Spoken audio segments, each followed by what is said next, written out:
Bago po natin simulan, please po kalimutang mag-subscribe at i-click ang like and bell button below para po updated po kayo sa aming future vlogs and sa mga topics na isi-share ng Algia Free House. Welcome to Algia Free House Page Hub. Huwag pong kalimutan i-click ang like, subscribe, and click the bell button below para po updated po kayo sa aming future vlogs. Plano mo ba mag-alaga ng pusa? Handa ka na ba sa kaakibat na responsibilidad sa pag-aalaga ng pusa? Dahil ang pag-aalaga ng pusa ay katulad rin ng pag-aalaga ng bata. Ang kaibahan nga lang ay habang buhay mo silang aalagaan na parang bata.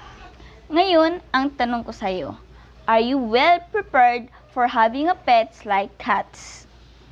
Can you provide these needs? Tulad ng pagkain, vitamin, vet expenses, shelter, lalong-lalo na ang oras at pagmamahal? Kung oo ang sagot mo, then I'm happy for you. Sa video na ito, i-share ko sa inyo ang mga basic needs at mga kakailanganin ng pag-aalaga ng isang pusa. Kaya patuloy lang po kayong manonood dahil iisa-isahin ko po lahat ang kakailanganin ninyong bilhin at mga kakailanganin ng alaga niyong pusa at isasabihin ko rin sa inyo kung bakit kailangan ito. So, ang unang-unang kakailangan ninyong bilhin ay litter box and litter sand. So, kailangan combination yan kasi kung may litter sand pero wala namang litter box, saan may lalagay yung litter sand? Of course, so ano ba yung litter sand? Yan yung parang sand na may pinabango na sand. So, doon nyo siya ilalagay sa litter box. Yung litter box and litter sand, yung purpose nun is pag indoor yung cat nyo, hindi nyo na kailangan mamulot ng dumi ng pusa dahil natural na sa pusa na mag-scratch siya doon sa sand. So, doon sila maglalagay ng dumi nila. So, hindi na kailangan gumamit ng tissue or whatsoever para linisan yung floor kung saan nila ilalagay yung poops nila or yung dumi nila. So, ganon. So, pinaka-importante talaga yung litter sand and litter box. So, yung litter box naman, merong mga mabibili na litter box tulad nito na ipa-flash ko sa screen nyo. Pero kung namamahalan kayo or wala kayong mahanap, pwede yung alternative tulad ng ipa-flash ko sa screen nyo.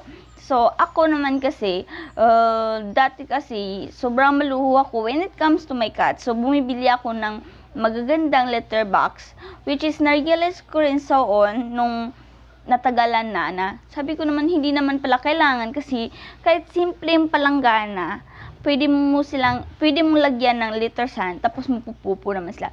Yung pusa naman hindi naman maarte yan when it comes sa mga palanggana o kung ano yung litter box na bibilhin mo.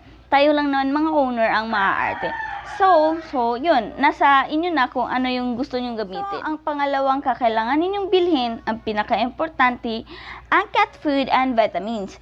Bakit? Kasi kung bibili kayo ng pusa or mag-a-adapt kayo, kailangan makabili muna kayo ng cat food para pagdating ng pusa ay nandiyan na, ready na. So, yung mga cat food, iba-ibang klase yan. Pero ito yung mga marirecommend ko sa inyo. Unang-una, Royal Canin. So, ipa-flash ko sa screen nyo ang mukha ng Royal Canin. So, yung Royal Canin kasi, the best cat food yan so far na naimbento sa buong mundo. Kung option nyo lang naman yung dry food ito i-recommend ko is dry food lang. So, yan, Royal Canin. Pangalawang i-recommend ko sa inyo is of course, Aussie Cat. So, ipa-flash ko rin ulit sa screen nyo yung Aussie Cat. So, yun yung Aussie Cat. Kasi organic daw siya. So, totoo nga naman, pag yung mga pusa ko, gustong-gusto nila ng Aussie Cat. So, yung pangatlo na i-recommend ko sa inyo is Whiskas. So, Whiskas is a very known cat food na rin dito sa atin at sa ibang bansa. So, yan yung i-recommend ko. Tapos, of course, maganda rin yung special cat. Yan. So, lahat ng cat food, guys, lahat ng dry food, masama siya pag sobra at kung walang tubig. So, pinaka-importante talaga yung tubig when it comes sa mga pusa. So, kailangan after kain nila, meron agad na tubig na makikita nila para makainom sila. So, again, yung cat food, lahat masama pag sobra at pag hindi tama ang paggamit sa kanila at pag-feed. So, iba-iba rin yung Iba-iba rin yung mga pusa. May iba na hiyang sa ganyang cat food, meron ring iba na hindi hiyang. So, hahanapin nyo kung saan hiyang yung pusa nyo. At sa vitamins naman, merong ibang-ibang klase ng vitamins. So, sa video na ito, ang i-share ko sa inyo yung i-recommend ko lamang, which is NutriBlend and NutriGel. So, pareho lang sila na maganda, pareho lang din sila ng benefits. So, nasa sa inyo na kung ano yung gusto nyo na bibigay. So, ang NutriGel, NutriPlus Gel, yan yung pinakamadaming gumagamit kasi mas masarap ata sa pusa kasi mas madaming gumagamit yan. So, yung NutriGel naman, yung NutriBlend naman, recommended ko siya kasi yan yung nagpapagaling sa mga pusa ko na hindi sila kumakain, feeling unwell sila. So, yan ang binibigay ko kasi pang boost ng immune system at saka pwede siyang pang supplement pag hindi kumakain yung pusa. So, ang susunod na kakailanganin ninyong bilhin ay collar, pet tag, and leash. Okay, isa-isahin ko kung bakit kakailanganin nyo ito bilang isang cat owner. Unang-una, yung collar. Ilalagay ito sa leeg ng pusa nyo. Para saan nga ba yung collar? Yan yung proof na may nagmamay-ari sa pusa. For example, yung puspin natin. Ang hirap kasi pag nakakita tayo ng puspin sa labas, sa daan, or kung saan nga labas ba yan, iisipin nyo ba na may owner yung pusa kung walang collar? Hindi ba yung iisipin nyo stray cat siya? Kasi nga siya, walang collar, walang palatanda na may owner. Except na lang kung makikita talaga natin sa katawan na pusa na alagang-alaga siya, mataba siya, ganun. So, parang isipin mo, ay baka may owner. Pero, baka lang. Question mark pa rin yun. So, hindi mo alam kung may owner talaga. So, kung may collar yung pusa mo, ibig sabihin, may nagmamay-ari. So, pag nakalabas yung pusa mo, may nakakita, tapos sabihin niya, uy, may nagmamay-ari nun. So, what if kung Persian mo, or yung Siamese mo nakalabas? Tapos, walang collar. So, isipin siguro ng, siyempre, normal na rin siguro na pag nakakita ka ng Persian sa labas, siyempre may owner talaga yun, ano? Kasi nga Persian, wala namang palaboy na Persian, no? Ang mahal kaya ng Persian. So, kung may collar, maisip agad ng may-ari na may collar. So, hanapin niya ng may-ari. So, pupunitin niya. Tapos, kung wala namang pet tag, paano niya mahanap yung may-ari? So, yun rin ang purpose ng pet tag. So, ano yung pet tag? Pet tag, yan yung kinakabit sa collar. Doon nakalagay, doon in-engrave yung pet owner, pet number, ganon, pet owner number, name, at saka yung pangalan ng pusa mo. Ipa-flash ko sa screen nyo ang example nito. So, yan ang pet tag, which is mabibili yan sa Algier House rin. So, ayan. So, kakailangan ninyo ng pet tag just in case na makalabas yung alaga nyong pusa. Ayaw nyo naman mangyari yun, di ba? So, ito, ganito kasi guys. Hindi naman ibig sabihin na may pet tag yung pusa. Pag makalabas, it means 100% na magkakabalik yung pusa sa inyo. Which is no. Yung purpose lang ng pet tag, yung makakapunit lang nun is mabuting tao, may mabuting kalooban na pag napunit niya yun, maawa siya sa owner at isasauli sa'yo. Siyempre, kung walang pet number, walang number dun sa pet tag, paano niya isasauli, di ba? So, yun ang pinakamabuting fact dun. Guys, mag-break muna tayo. So, yun guys, tapos na nga ang break natin at nasa pet leash na tayo. So, ano nga ba yung pet leash? Yung pet leash is, itatali yun or is i-connect yun sa collar. Ang purpose nito is kung for example, papasyal kayo ng pusa mo, ilalabas mo siya ng bahay o kahit nasa bahay lang siya. So, ipa-flash ko sa screen nyo kung ano yung pet leash. Okay, so yan yung pet leash. Then, optional rin siya kung wala kayong planong ilabas-labas yung pusa nyo. So, para sa akin kasi, isa yan sa kakailanganin ng isang pet owner. Kasi, basta yun na yun. So, optional yun. Nasa sa inyo kung bibili kayo or hindi. So, madami namang klase yung pet leash. Pero kung ako sa inyo, bumili na lang kayo. Kasi, darating yung time na ilalabas nyo yung pusa nyo. Imposible namang hindi kayo lalabas tulad na pupunta kayo ng vet. So, kakailanganin nyo siya. Ang susunod na kailangan nyo ay pet brush. Pet brush, pinaka-importante yan, lalo na kung yung pusa nyo ay Persian. Yung mga long hair type na pusa. Pwede mo naman i-brush rin yung mga short hair na pusa. Kaya nga lang, parang okay lang din naman nawala. Pero, importante talaga yung pet brush kung long hair yung pusa mo, lalo na yung Persian, Maine Coon, ganun. So, kailangan mo.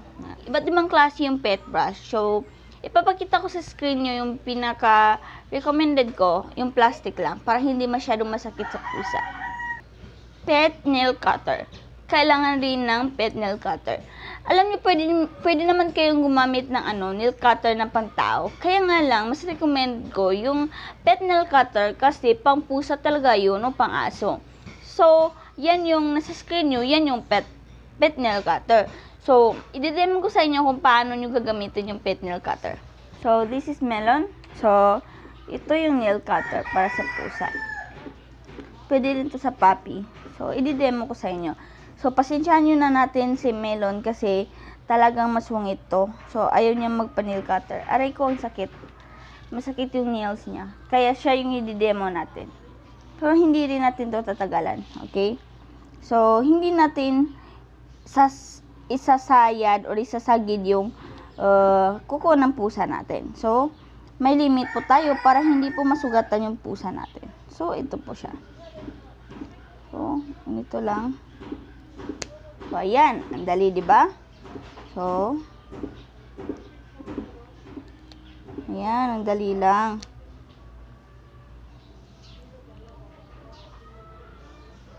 Ayan.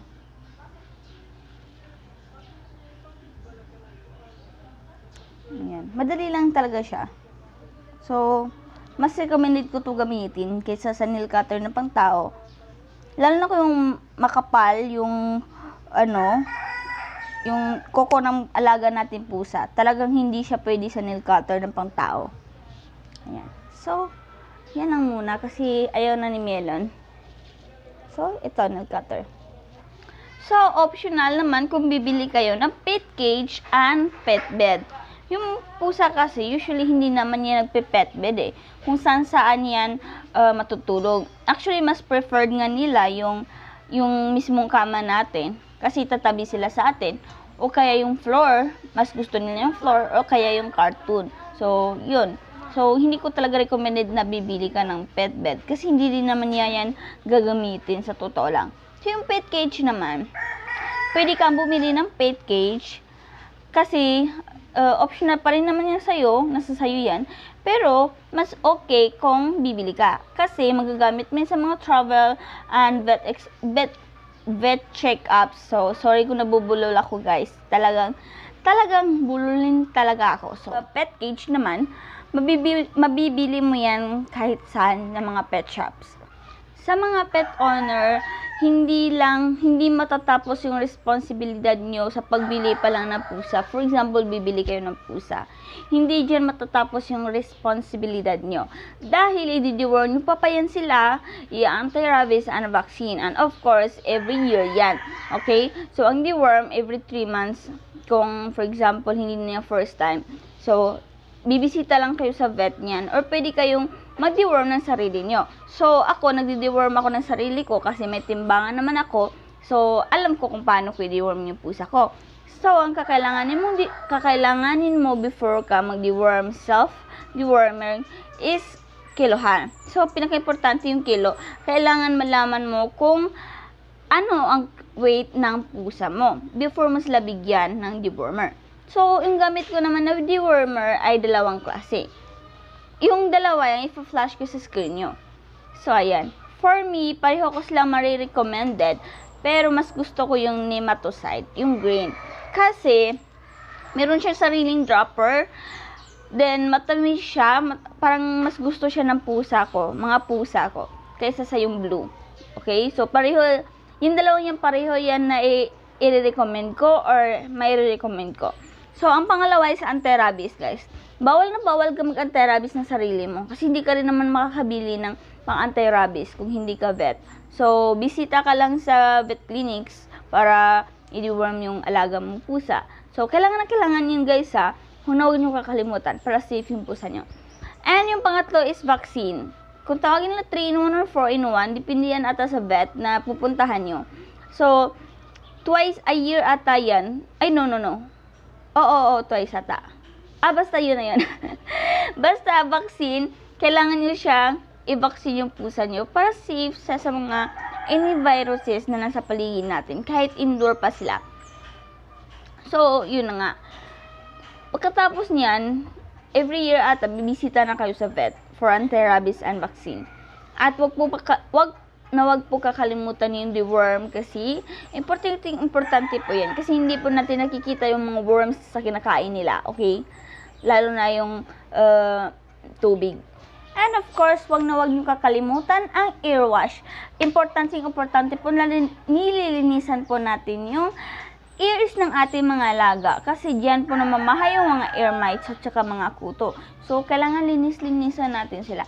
So, kung malinis naman, hindi masyado madumi, gumamit lang tayo ng mga ear wash lang tulad ng Epiotek. So, yung Epiotek, ipa-flash ko sa screen nyo. So, yun yung Epiotek. Mabibili yan sa mga pet shops. Madaming klaseng ear wash na pwedeng mabili. So, yan. So, regular din natin ipa-check up sa vet yung ears ng pusa natin para walang ear mites.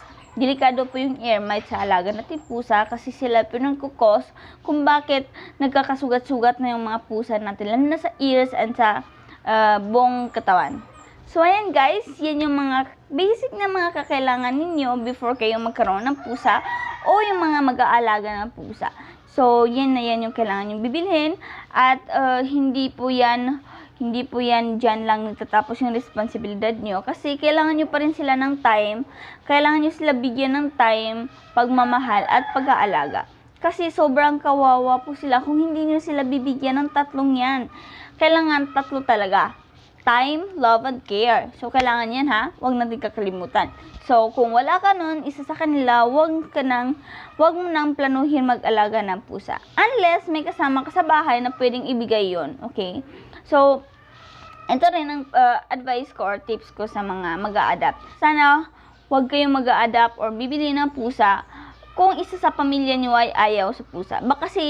Baka kasi ang ending yan, ipapa-adapt mo rin siya or ibibenta mo or kung ano man yung plano mo, ipamigay mo. Mas mabuti na kailangan lahat ng family mo agree na meron kang pusa. Okay? Para at least kahit wala ka sa bahay, sigurado ka na nandun yung pamilya mo, sila yung mag-aalaga sa kanya, sila ang magpapakain sa kanya habang wala ka.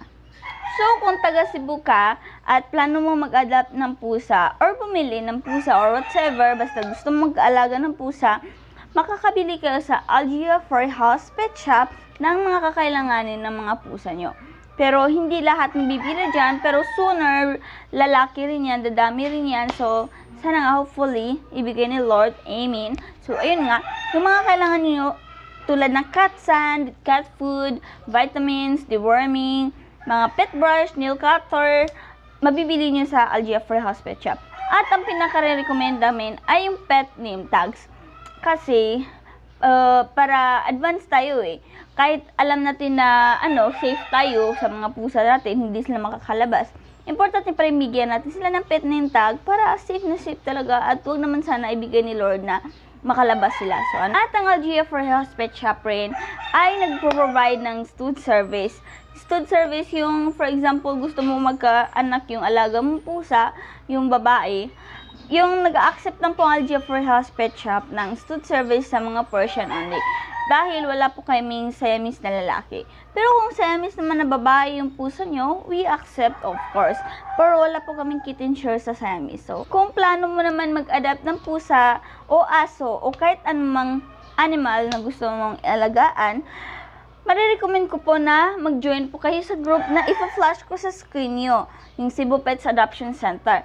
So, isa ako sa moderators dyan sa group na yan at talagang sobrang daming nagpapa-adapt dyan.